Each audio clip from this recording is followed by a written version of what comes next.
Hi everyone, Aisha here. I'm going on live today with Nikki, and she's going to talk about her coaching niche of mental health and working with mental health and families and adolescents. So let's see if I can get her in here.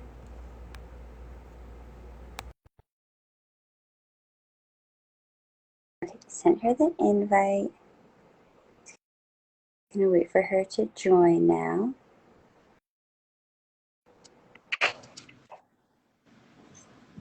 Hi! Hey, we got it. Yay! Able to connect. Nice to see you. It's good to see you too. I don't know why it cut me off so much. It's really weird. But anyways, how are you doing today? I'm doing great. Uh, this week has gone by fast, so it's moving fast. I hear you. I'm like, oh my gosh, it's almost I Friday, know. and I feel like I still have so much to do. Like, where did the week go? Yeah, it moves fast in the summertime, I found. Mm-hmm. It does. But thank you so much for joining us today. I know we started a little late, so let's dive in here. Um, So I'm speaking with Nikki today, and she is a coach, and I met her through our coaching community, actually through my friend Ben. I saw you on the live with him, which was amazing. I love that live. And I really appreciated your discussion on mental health. So she's going to talk with us today about her coaching niche and where she specializes with clients and families in the area of mental health. So can you tell us a little bit about, Nikki, how you got into coaching, why your niche, and just a little bit about what it means to you and how you work with clients. So first of all, thank you so much for having me on here. I always love the opportunity to share what I'm doing because I've found that it's kind of unique, but I think it's very needed and it's growing. I went to Jay Shetty Certification School in 2020 when everything was kind of changing and things were up in the air, and I was laid off my job. The company I was working for went under. And I kind of just started to think about what did I want to do. And I always wanted to help people. I've always wanted to just do something that would help people and better their lives. And so I got into coaching, and I didn't really know what avenue I would take, but I have struggled with my own mental health. So as I started diving into coaching, I really started to apply things that I wish I had, when I was in my own struggles. So the coaching is really taking people from this point of struggling with their mental health, dealing with challenges, and taking them along that path to getting to where they have tools, they have the skills where they can better manage their mental health and continue on down the road. Absolutely.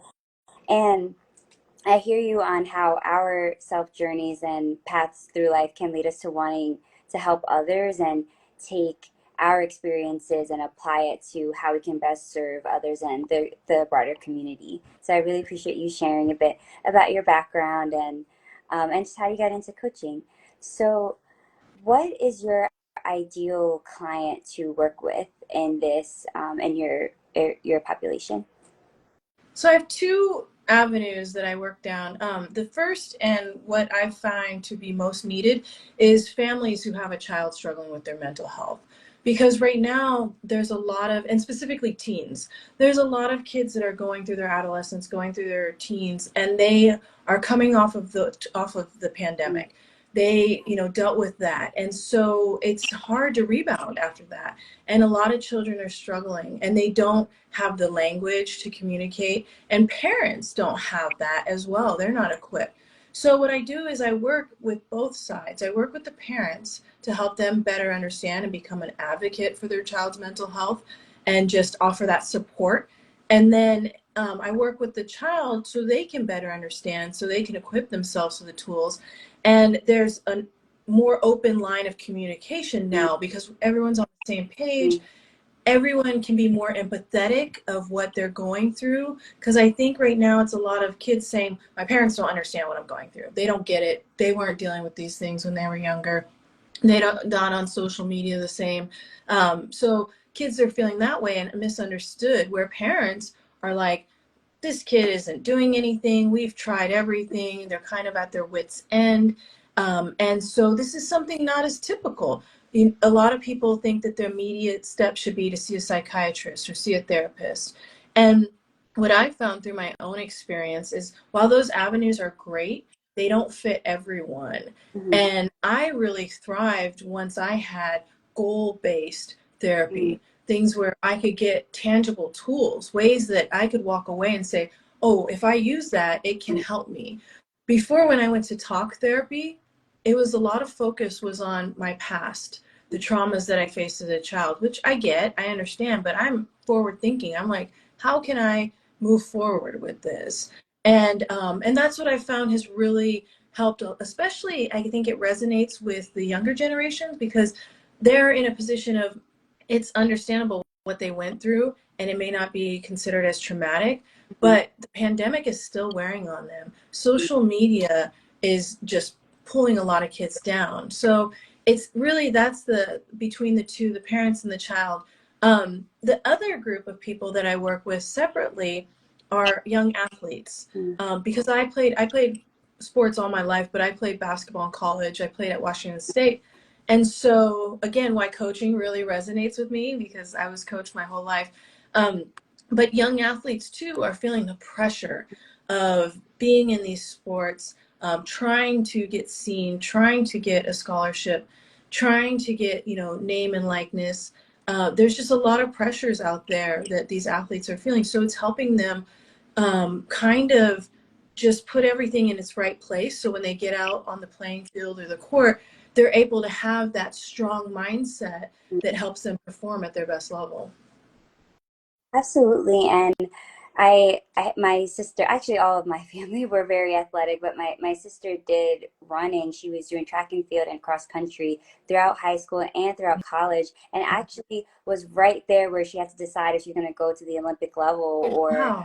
um, yeah, or not go. And she was like right there, and she had to make that decision, and a lot of her mental health, her quality of life, just how she wanted her life to look like and how she wanted to feel every day. Because once you keep climbing that path, especially with sports, your body kind of is not always like your own in that sense. You have to do so much with your diet and be really regimented. And she was honest with herself. She's like, I don't want to give up mac and cheese. She's like, I I want love a mac and life. cheese. Yeah, she's like, I Yeah. want a life, I want to be with my friends.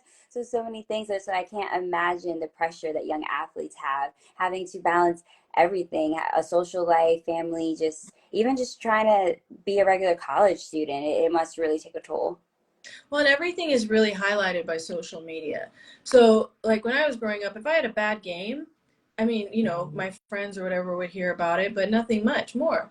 But if these kids have a bad game, everyone hears about it. Coaches hear about it, everything else. So, everything is just, there's such a spotlight on performance. And now there's that push to have, kids focus on a sport younger and younger. I played 3 sports in high school all the way through. Loved it. It gave me a moment to have that change, to do something different, different teammates, everything. But people really want to focus, and we're seeing the negative impact that can have having kids at a very young age focus, and then they get taught. You talk about the body is doing that same sport over and over. It has a wear and tear. Whereas if you diversify, if you try other sports, now you're working different muscles at different times. So I find with young athletes, it's really a lot of pressure that's being put on themselves, but a lot of it comes from parents, coaches, outside entities that they can't control. So it's how do we control all of that noise, all that chatter that's around, and let them just really, narrow the focus, tunnel vision, and just be able to get there and be successful. Absolutely. And you mentioned something really significant earlier because I have a mental health and clinical psychology background.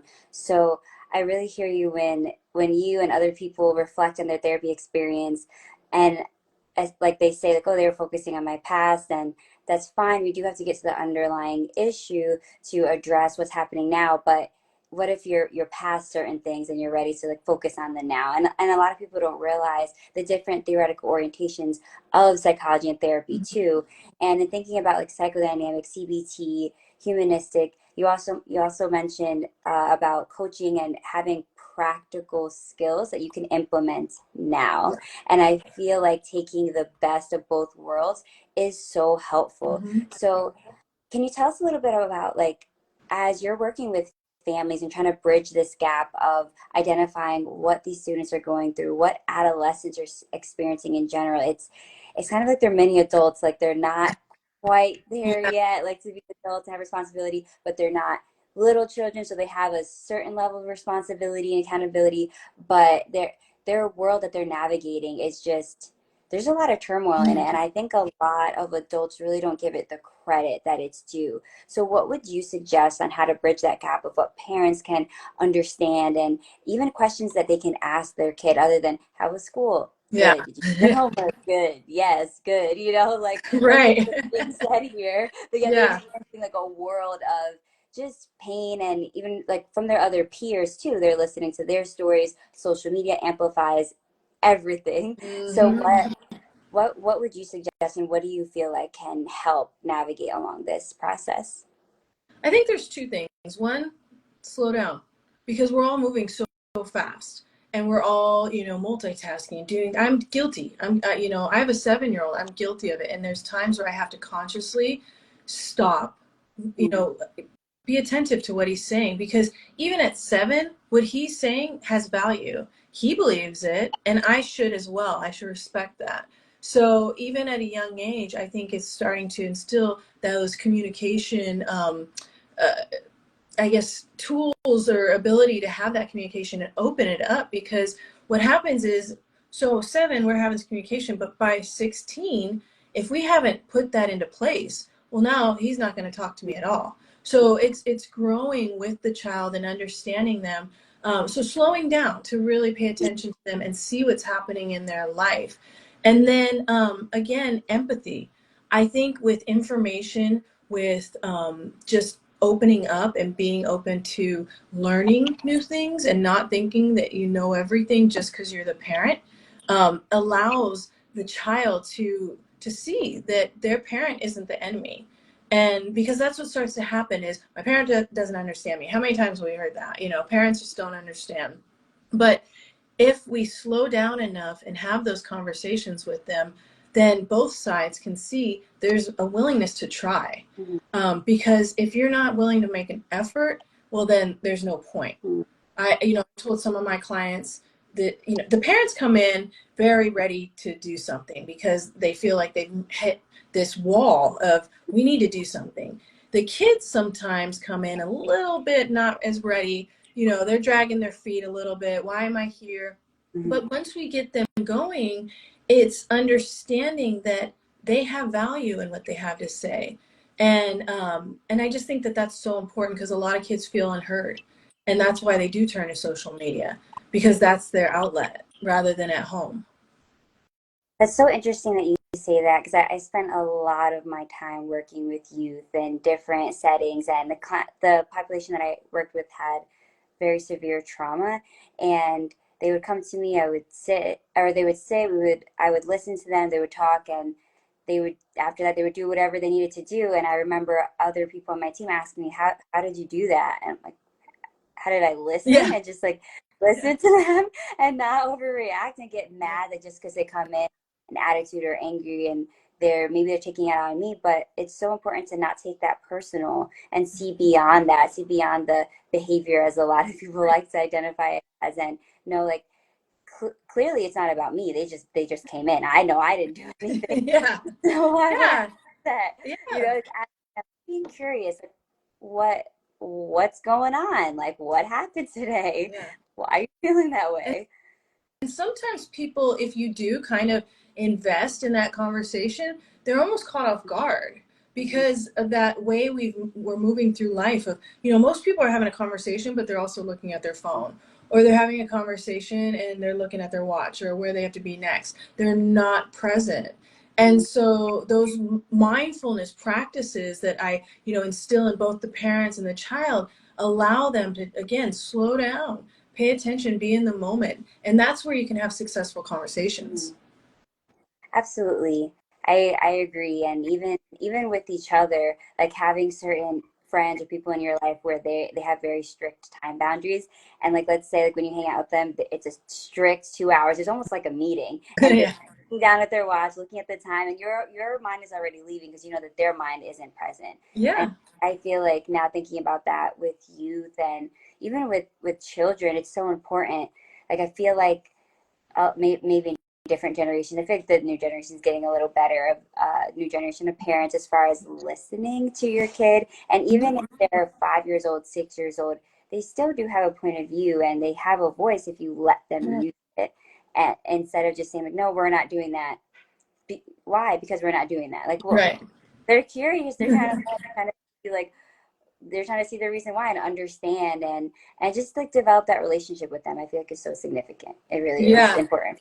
It is. It is. A lot of my coaching comes from what I didn't have growing up, what I felt lacked. And so things like that of like, we're not doing this. Why? Because I said so. I swore I wouldn't say that ever. Now, have I said it? Yes, I have in those moments when it's necessary.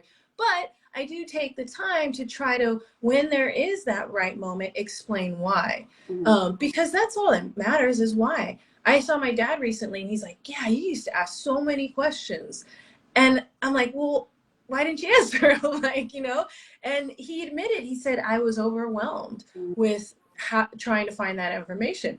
Maybe now, we can Google answers. We can, we have more information at our fingertips. So that may help. I don't know. Yeah, and even that's so significant that he recognized that and was able to verbalize it, that he was able to recognize later on his emotional state. You know, I was Mm-hmm. overwhelmed. Like, so thinking about like what must have been happening at that moment. And it, I feel like it really helps when you're healing like those childhood wounds Oh, because yeah. when you think about your child, I think back to Oh, other things. yes. But I think back, I'm like, you know what? Like because my parents were teenagers. They were 15 when they had me. So how mad can I really be in thinking like I hear adults that were 25, 35-year-old parents and like, oh, I just like I was frustrated. I had a long day. So imagine like a teenager Oh, with gosh. a full I can't imagine. brain. I can't imagine. It's so difficult. And I think that's the thing, what as we do grow older, we look back at our childhood and we want that validation that what we felt as a child was really it was the reality.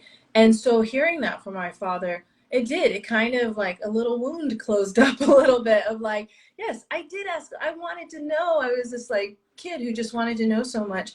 So it's having those moments of just being honest. And I'll do that with my son. Like if I mess up or something, I'll be honest. I don't have to.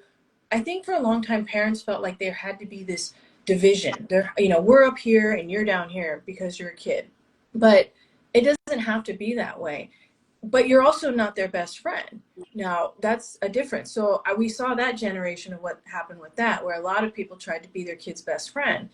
There wasn't much structure. There wasn't much discipline. So I think right now we're finding that perfect little maybe spot. Hopefully, I don't want to say perfect, maybe just a right spot.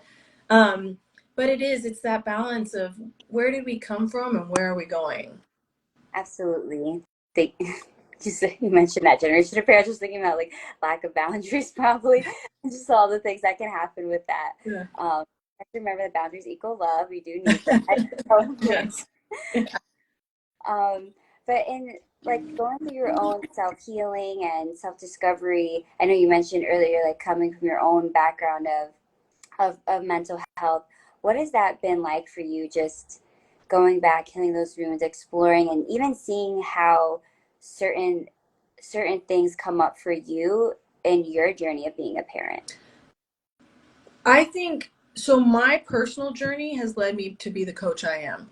I wouldn't be able to coach the way I can and really get in there with people if I hadn't had my own journey of being with psychiatrists, of therapy, of CBT, and then also coaching. So, and my personal background was I started having mental health challenges in my teens, and Mhm. there wasn't that support. There wasn't a lot of information. There was a lot of stigma and a lot of shame. So as I got older and was really challenged, in 2004, and just a trigger warning, I tried to take my life. And that was the first time I heard about bipolar disorder. And I'd never really heard anything about it. But everything in media, everything around me, bipolar was shown as being super off, like just, you Mm, know, dramatically different. And I didn't feel that way. I felt like I did have, you know, my ups and downs, don't get me wrong, but I was really good at masking it. So I, you know, after playing basketball in college, I went on to be a sports reporter for a while. And all those things were difficult in their own right. And I think they contributed to my mental health really struggling. But 10 and then so I didn't get any help. I didn't do anything for myself because I thought that I, you know, I wasn't that. And then 10 years later, here I was again. I tried to take my life again. And so at that point in time, I'm like, there's something wrong here. I have to do something about myself. And we were starting to talk about having a kid, and mm, it was just, I didn't want to be that mom who was unreliable, who, you know, maybe snapped or mm, whatever it may be. So I did some really extensive therapy, and I really dove into it, and I really bought in to what people said would help me be better. Started taking the medication. Um, I just, everything was in line. I never missed an appointment. And so very regimented in that. And I need structure. That's really good for me. I've learned that. And so as I've gone and as I've become a parent, at parenting and coaching for me are symbiotic in the sense that I approach both in a way of understanding, empathy, and then listening and mm, really just trying to hear where that person's coming from. So my son, I think at like 1 or 2, we put an emotion chart up in his room, and he would take us to the chart and point to what feeling he had. This was before he could talk. He'd have his bottle in his mouth and point. And usually it was he was sad or upset because of whatever reason. But it started to put those words to feelings. And I think so often we're not given the words, because when people would ask me what's wrong, I would say, I don't know, because I didn't know. I didn't know what I was feeling inside. I just knew I didn't feel right. And so I think, again, with coaching, we start giving that language of, well, how are we feeling? So you can communicate that. Because if you're unable to communicate what you're feeling, people can't respond accordingly. So giving kids that language, giving my son that language, giving myself that ability to express, to keep my marriage. I mean, the stats say 90% of all marriages with someone with bipolar disorder end in divorce. mm, I want to be the 10%. I want to be, you know, the anomaly. But you have to work at it. You have to work at it every day. And the biggest thing I think I've improved on is my communication, because I used to just clam up. If I wasn't feeling right, I just clam. And you can do that when you're single and alone and, you know, not come out of the house for days. But when you have a kid who's like, hey, mom, we're supposed to do this, you can't do that. And so you have to learn how to, you know, funnel those things. And so I completely changed my life. I did, from, you know, my daily structure to my diet to everything, um, because I wanted to change. I wanted to be better. mm.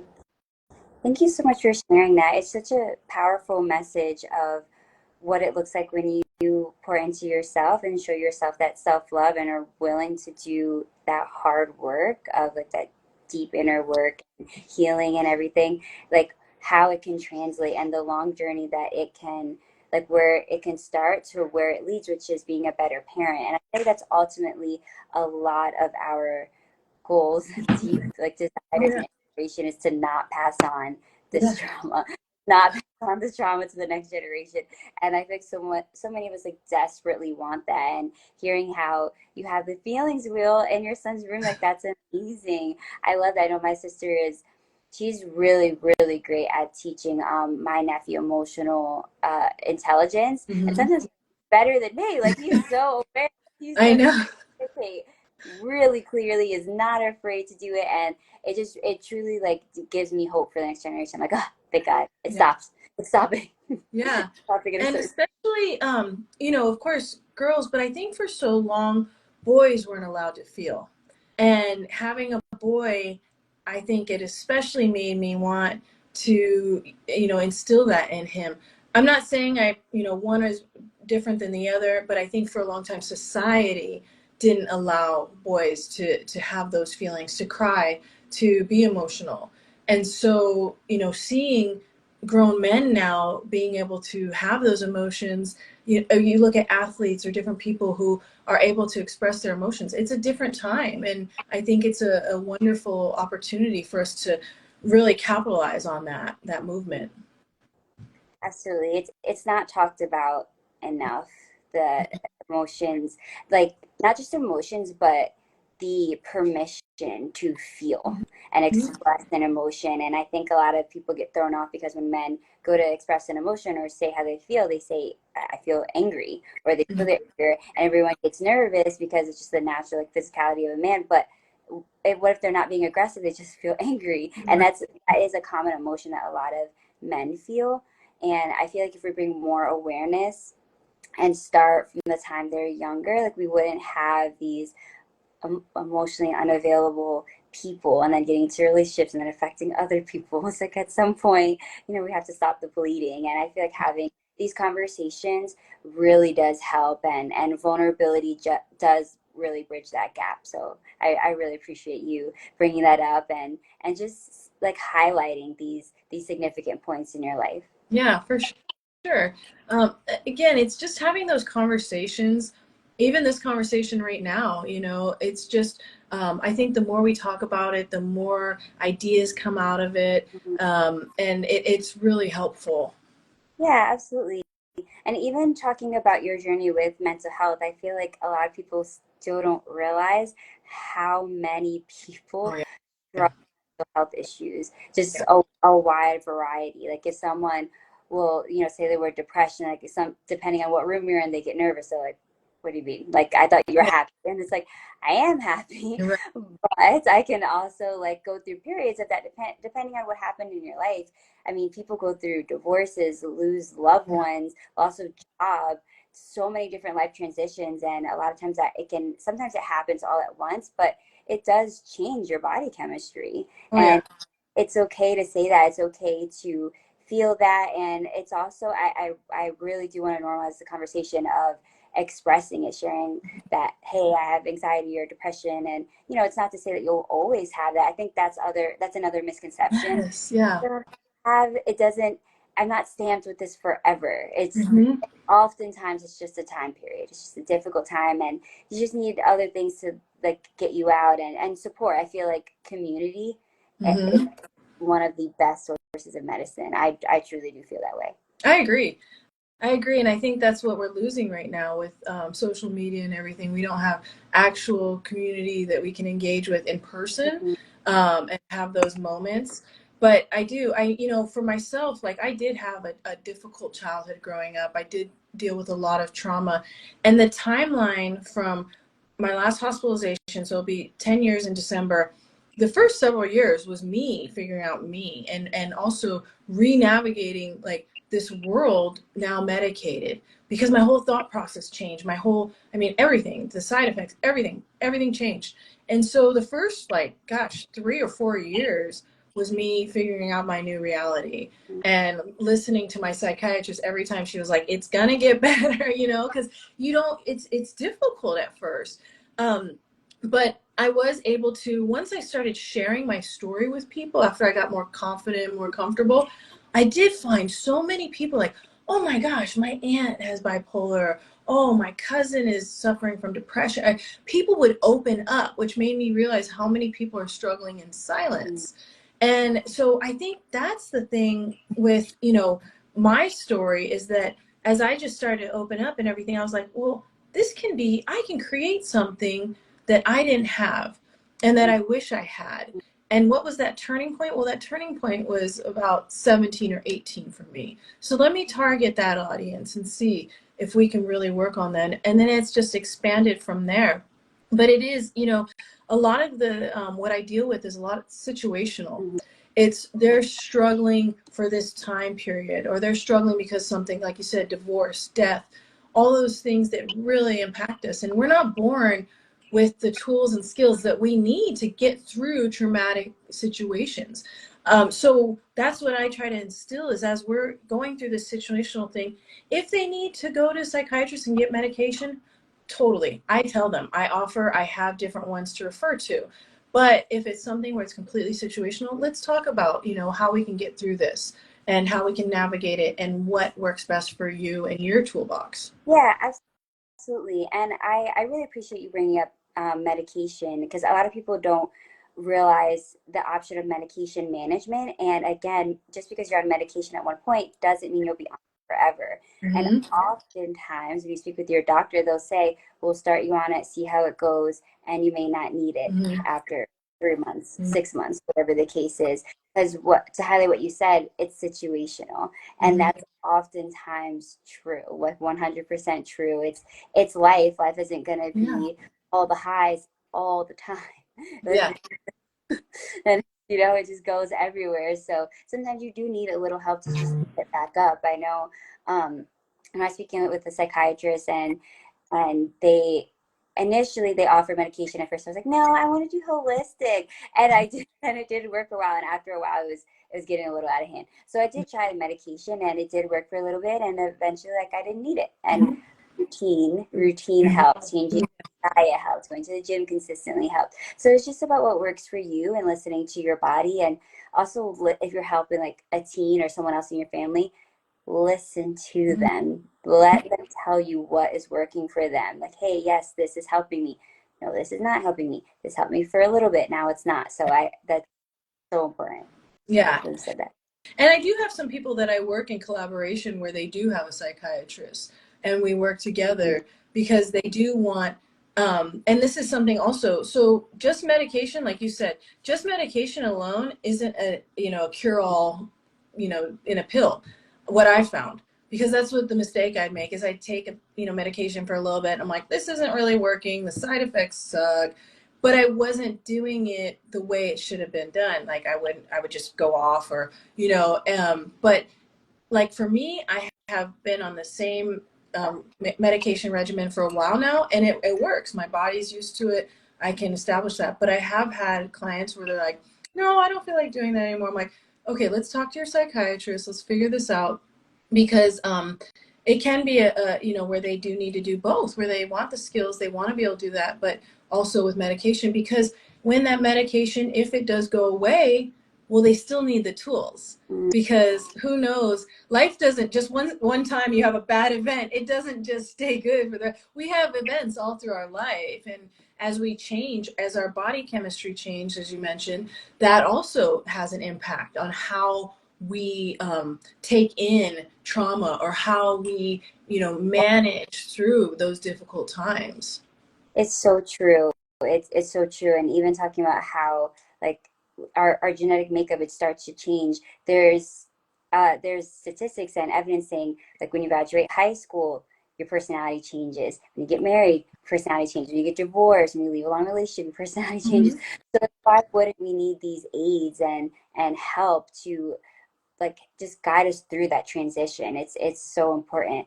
And I know people say, well, isn't that a band-aid? I'm like, well, sometimes you do need a band-aid. You have to Right. stop the bleeding and you Yeah. need that band-aid because it's being stitched back together slowly, Exactly. Yeah. but Yeah. it'll get there. So use the tools. Yeah, and that was my problem is I wanted something now. I wanted to feel better now. Mhm. I wanted it right away. And if I didn't get that, then I moved Mhm. on.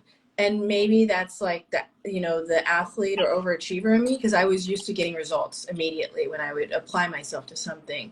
But I did. And I think a lot of it too, I was very fortunate to find a wonderful, wonderful mental health team, my therapist and my psychiatrist.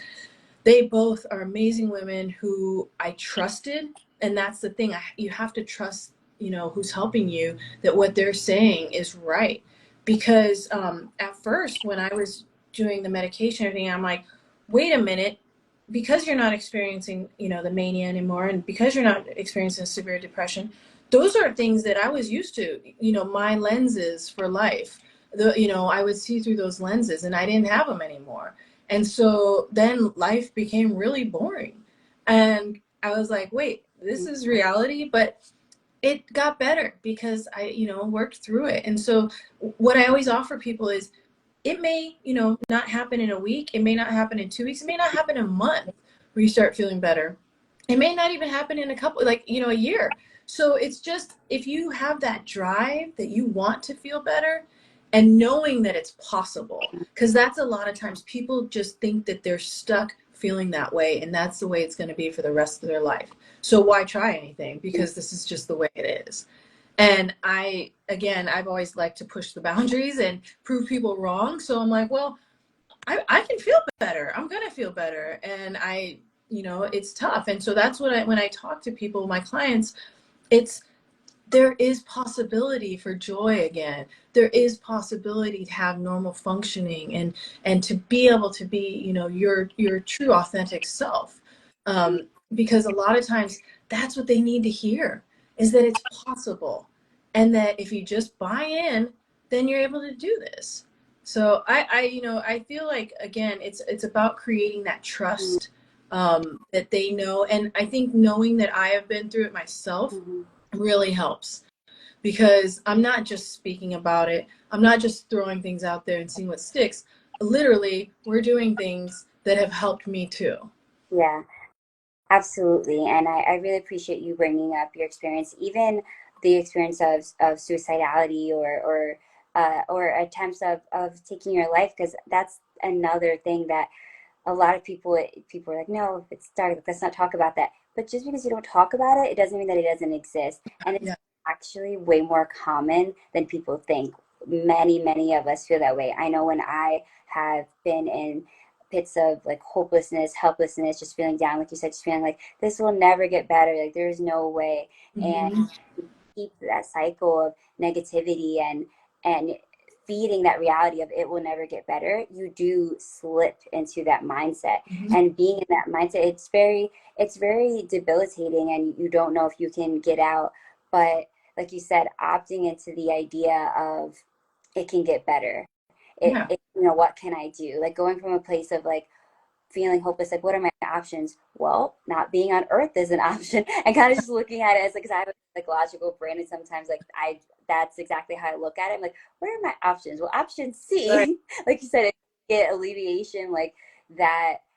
Sure, that's a fix, but it's not really a fix because there are many people that are still going to be here. There's all the people that are still going to be here will miss you. They love you, and that's going to affect them. Mm-hmm. Now you're doing something negative, not just for your life, but for everybody else around you. So if you can opt into the idea of what can I do to make this better? Yes, there is options. Yes, there will be other options, and there is like light at the end of the tunnel. And when you start switching that mindset and start thinking of how you can be of service to others and to yourself, it really just starts to change your mindset. And you'll be surprised at how not quickly, like it happens overnight, but when you look back, like, oh, it was like a couple weeks or a Mm-hmm. couple months, and you actually did come out of it. And people are able to pull themselves out of it without even realizing what they're doing, just by choosing to show up every day, choosing to be here, seeking help, communicating, saying, hey, I'm not okay. Yeah. And this is not normal for me, what I usually feel. So like I need Yeah. help. So it's so important that we share that. Yeah, and knowing those options, that's the thing you were saying, like option C is not being anymore. But people need to know about option A, B, all the other options, because that's what, I can think back when I was spiraling, I didn't think that there was any other option. I thought I was going to feel that way for the rest of my life. I didn't know what was out there in terms of information or opportunities. And so that's what I found when I share my story. And I do mention the suicide, the two attempts, because I want people to see how, deep I was in it. Like a lot of times people look at me and they're like, yeah, but it's not as bad for you. I'm like, oh no, I dealt with it. And I was in the hospital. I was in a maximum security facility, mental health hospital. I was locked up, like all of that. And so I want to tell people that so they know, if I can do it, so can they.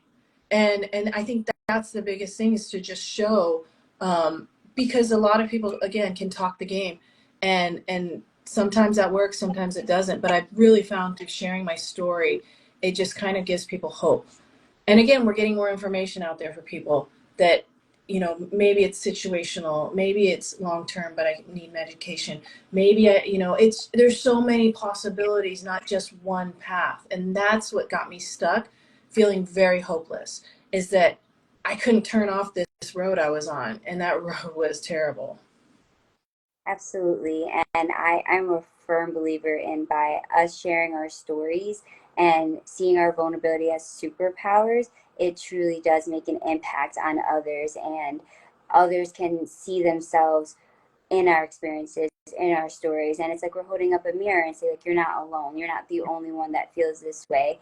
And I love what you said when you said, like, if she can do it, I can do it. And that's something that I firmly believed in and held on to since I was younger. Like when I was younger, there wasn't a lot of examples, but I saw like Jennifer Lopez, and I'm like, oh, she's Puerto Rican too, and her family Bronx too. So I'm like, okay, there's some similarities there. Like it shows like, okay, I won't be a statistic, Right. and so like I will be an anomaly because I choose to be. Mm-hmm. And just using that and using a mind like that to pave your path forward and show that like we get further together, and representation matters.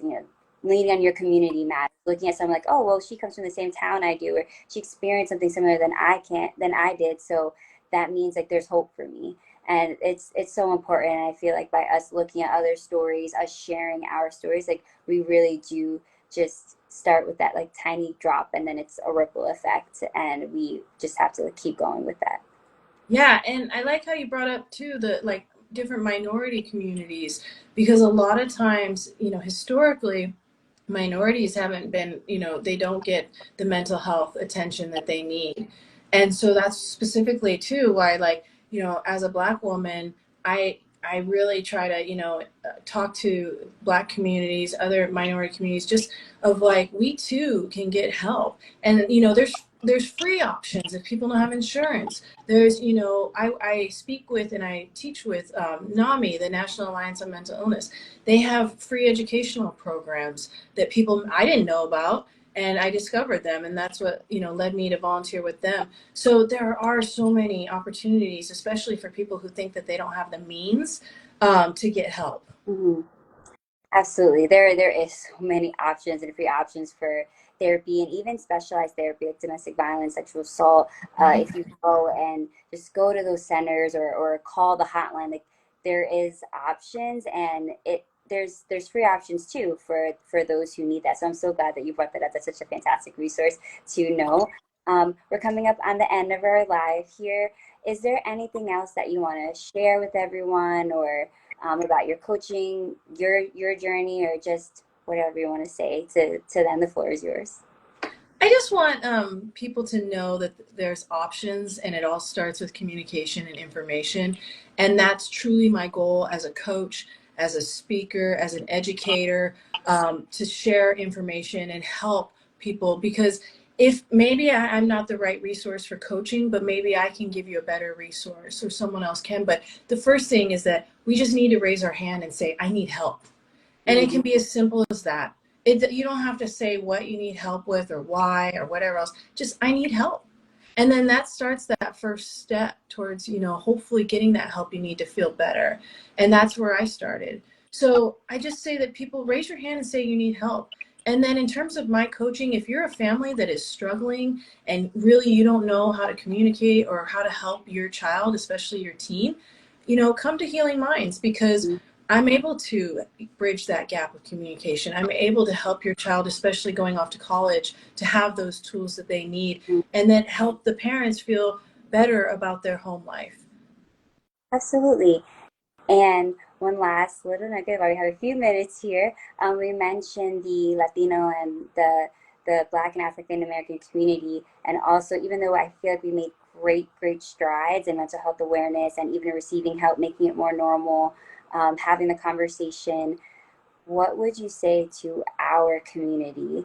I know I have so many family members, Latin, Black, mixed, and it's such a range of some people go to therapy speak openly about it, Mhm. to those that still say, Yeah. I can't tell my business, or that's private. So what would you say to our community of why it is so important that you see that as an option and seek the help when you need it? Well, I think it's extremely important, but I call on the community members that are already doing things to bring along the rest. Mm. Because if there are people in the community who do see the power in therapy, who do see that, share that information, offer resources, be there for them, be a champion for your community. Mm. That's what I try to do. I go into Black communities and talk and just, there's a long history of stigma and shame in most minority communities regarding mental health. And so, how do we get rid of stigma and shame? Well, we give out more information. We talk about it more. We share what we're going through. So it makes that gap seem a little bit smaller, and it brings our community together. So I really, I encourage those who are already doing that to bring, help the others along. Yeah, and that really speaks to the aspect of community and why we need each other. Mhm. And I love you said like leading the charge and just like be the one to talk about it more and bring it to light. I feel like that makes it like gives it more of a sense of a collaborative effort versus having like the weight on you. And if you just talk about it like you're talking about anything else, why why wouldn't you share it? And I've noticed that it's definitely made a difference in my life and those around me of maybe years prior, they would say, I'm not doing that. So now, fast forward, like, maybe I need to speak to someone. Yeah, You know anybody? And I'm just like, yeah, I think you're yeah. absolutely. Oh, So, yeah, that was like just such great advice. I really love that. But thank you, Nikki, so much. thank you. I really appreciate you being here and all of the fantastic wisdom that you gave. And I really do appreciate you being a pillar of the community, of multiple minority communities and leading the charge in mental health, having these conversations. I know the youth that you work with will just receive tremendous help. So thank you. Thank you so much for everything that you're doing. Oh my gosh, thank you so much. I really appreciate you having this arena for this discussion. Absolutely. Anytime. I love to talk. I love it. All I'll right. talk to you Okay, soon, Nikki. take care. Bye.